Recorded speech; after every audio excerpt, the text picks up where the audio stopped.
Perfect stranger. Hourglass. A man wearing a white hat stopped his car in front of the gate and asked to see Ms. Minh Thanh, the new female secretary of the design office of K firm. It took a long time after the phone call through the screen to realize that I was the one to be found. The postman handed over the small paper box and asked me to sign it.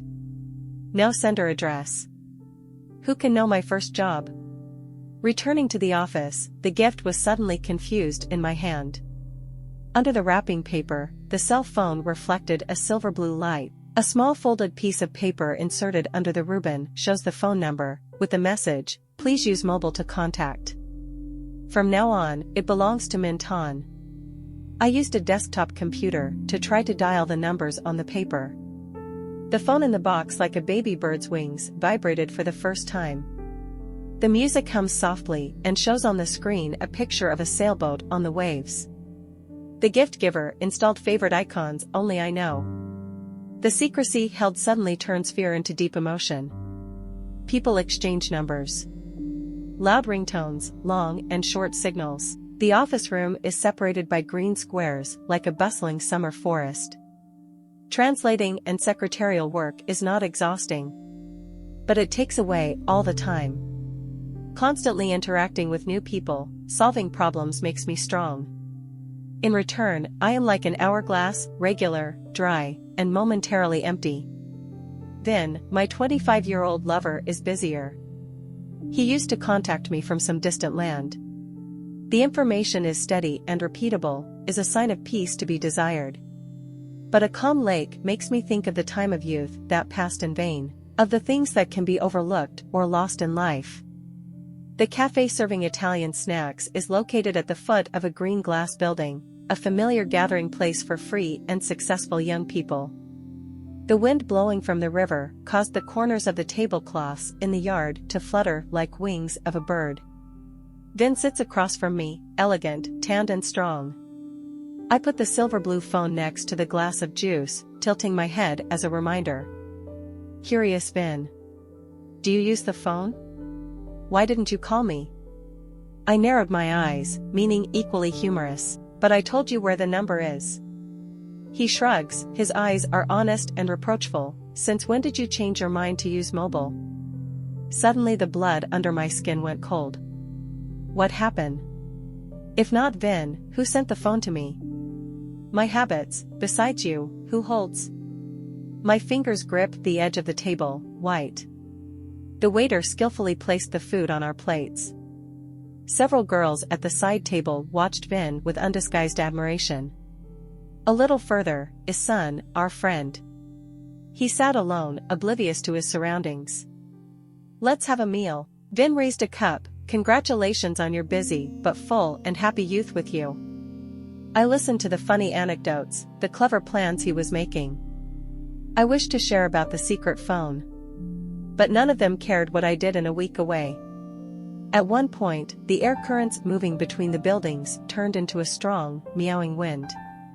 Vin mentioned his upcoming trip to Europe, laughing. I sat deep in the iron chair, my thoughts out of the flow, extremely alone. My hand touches the silver blue phone. It remained silent, as cold as an iceberg. The weekend walk was interrupted by a phone call from the advertising office. My German head of design was urgently hospitalized with high blood pressure. They need me to do the paperwork and translate. Vin took me to the hospital gate, told me to come back by taxi if it was too late. The declaration records made quickly. I went to find an international telephone station and informed the relatives of the head of the department. His divorced wife picked up the phone, indifferent to the bad news. Back in front of the emergency corridor, I crouched under the white light. The mobile in his jacket pocket vibrated slightly. An unfamiliar voice is heard. Greet. Is Minh Thanh okay? I rummaged through my memories. No one is used to having such a dry voice. Sorry, I don't know you. But I know Thanh. Right now, I want to talk to someone. That's my feeling too. Suddenly, I thought I was an hourglass full of thoughts, needing to be shared. How important can one person be to another? What allows us to be indifferent to the misfortunes of others?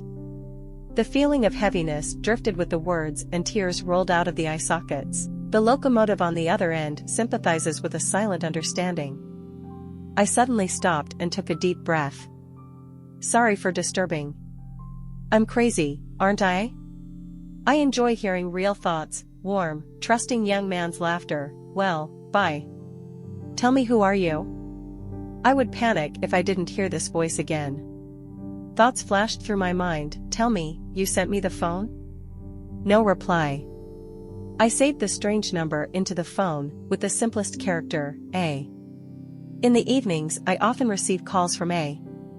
The strange voice, like filtering through a transparent partition, becomes strangely familiar. The pressure of work. Work, the loneliness that invaded long ago disappeared. One Sunday morning, I went to get a new haircut, went to the mall to buy a pastel pink dress.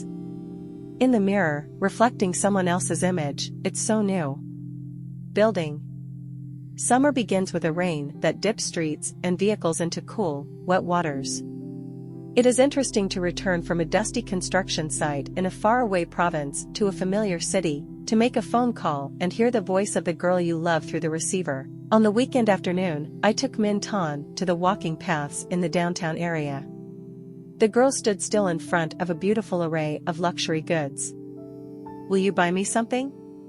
I suggest. Thanh shook his head, his hair blowing in the strong wind. At times, I thought I was going to soar to the narrow space between the buildings. I held on to my slender hand. Minh Thanh looked at me, his eyes seemed to want to say something urgent.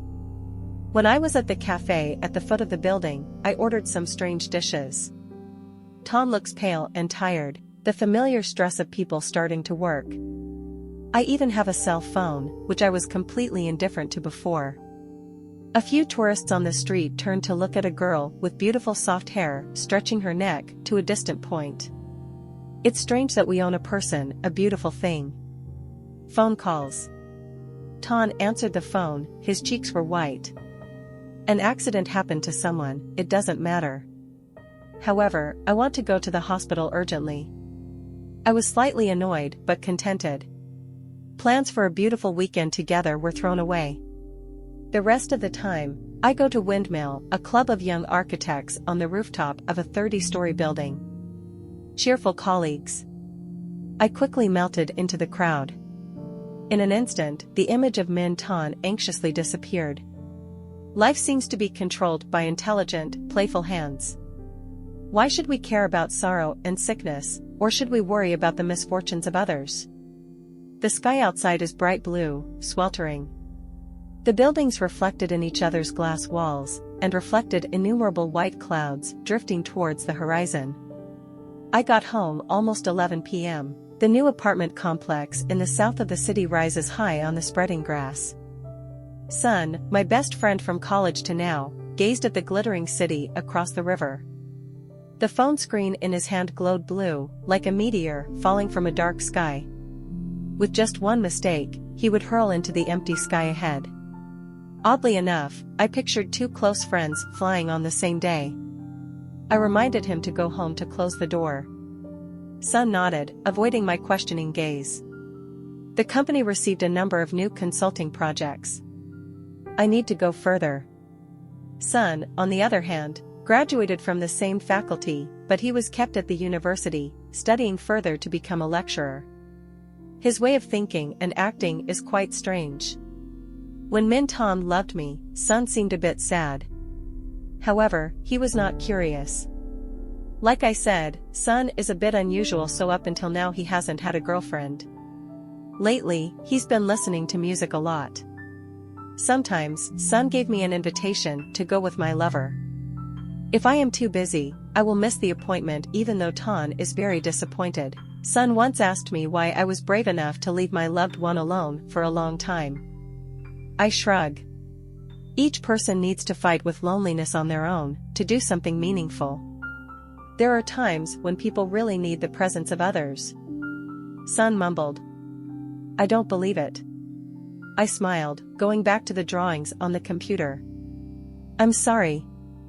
Sun said quickly, returned to his own room, closed the door, read the document. Recently, he even exchanged mobile phone conversations with a mysterious person. Sailboat. Later, the image of a thin girl who had to hold on to the bus stop sign near the university because of strong winds still came back to my memory. Minh Thanh at that time often looked at me with a gentle smile. When she graduated and found a job, busy with work, she was more absent-minded. Sometimes on weekends, she stops by the apartment to visit Vin. Through the narrow door, I saw a familiar figure sitting still on a high chair, white hands resting on his knees, head tilted, listening to strong and clear words from my friend. I think they are happy. However, one weekend, Minh Thanh arrived on time, patiently, and waited. From the place where the drawings were printed, I caught her sitting on her knees in front of the iron door, oversleeping. When I told him that Vin was not coming back this week, her eyes were like wobbly sails. I ran to the elevator and gently touched her elbow. Is it important? I can message through Vin's consulting company. But why didn't Ton call to find him? Over the phone, people can't say anything. The girl smiled weakly. I watched the girl's shadow disappear behind the closed elevator door. Suddenly, I understood that she desperately needed to be heard, to talk to someone. It might be a crazy thought, but it's hard to resist. At the beginning of the next month, when I received a salary to design a villa in a new urban area, I deducted a small amount to buy a small mobile phone and sent a delivery person to bring it to Minh Thanh. One Sunday afternoon, at the cafe at the foot of the building, by chance I saw her and Vin together. The silver-blue phone was like a secret third person on the table. The thought of being a thief of happiness filled my mind, tormented. But the desire to talk, to hear the gentle girl's transparent voice, made me take risks. I used a thin towel to wrap my mouthpiece, to change my voice. By some miracle, Minh Thanh did not refuse to talk to strangers. Not seeing each other, not knowing for sure about each other makes thoughts walk peacefully. Day after day, she gradually got used to sharing with me, which she called by the simple letter A, all her sorrows, fatigue, and joys and hopes in her daily work. My quiet life suddenly became filled with the joy of hearing and being heard. Once, accidentally I mentioned the word love. The other end of the line was silent. I know, she's crying quietly. Hey, you know, when I talk to you like this, it's my fault. The girl whispered. I was silent, then just asked stupidly, what's wrong? After a long time, she calmly returned, I have a lover, but we had too few opportunities to have a proper conversation. And I was scared when I realized I was cheating on him. I get it. I replied, closing my eyes. Even though I never wanted to, I finally told the girl I loved the secret I kept that could make her happy. Why don't you speak your mind to the person you love? Let him listen for once. Everyone is busy and stressed. But don't hide yourself too much. I believe he understands you, Minh Thanh. Really? Quiet question. Real. Try bar. I tried to smile. That evening, recently, Vin returned to the city more. He took the ticket to take his lover to the concert. Once, he suddenly said, strange, my Minh Thanh seems to have become a different person. We talk, understand each other and love each other more. But there are times when I think love can be a boring habit. This morning Minh Thanh called me. She thanked the advice, her voice rumbling. I smiled at her, telling myself it was time to change my number. At one point, the girl was a little confused. I told Vin everything. Except for the story about the mysterious phone, it's okay. Not everything needs to be exposed to the sun. I told Ton the last sentence. Now I sit on the railing, looking out over the sprawling city, sparkling like the sea. The wind blows me like a sailboat, waiting for new happiness to come, by chance.